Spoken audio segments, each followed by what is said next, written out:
Mercredi, la saison NBA 2021 s'est achevée par la victoire des Bucks sur l'équipe des Suns, et qui remportent là leur second titre de champion NBA, 50 ans après leur premier sacre mené par leur franchise player Lou Alcindor, drafté un an plus tôt au nez et à la barbe de ces mêmes Suns. Mal embarqué dans ces finales en étant mené 2-0, Milwaukee a su remporter les 4 matchs suivants pour priver Phoenix de quitter le club peu reluisant des franchises sans titre. Car oui, malgré les 75 ans d'existence de la NBA, plusieurs franchises n'ont jamais eu l'occasion d'inscrire le trophée Larry O'Brien dans leur palmarès. Si vous le voulez bien, nous allons revoir ensemble ces 12 équipes éternelles de la loose en 2 parties. La première, celle que vous êtes en train de regarder, se penchera sur les équipes de la conférence Est. La seconde, qui arrivera un peu plus tard, traitera elle des équipes de la conférence Ouest. Apparus en 1967 en NBA, les Pacers d'Indiana intégreront la NBA en 1976.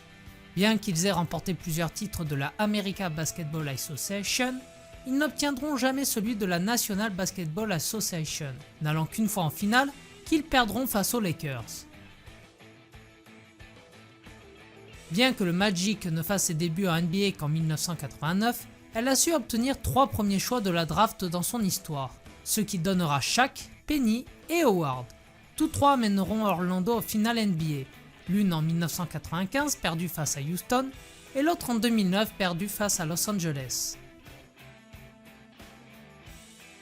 Depuis 1967, les Nets connurent 2 finales NBA dans les années 2000 grâce au talent du meneur Jason Kidd, qui, trop peu soutenu par le reste de l'effectif, échouera une première fois face aux Lakers, puis face aux Spurs.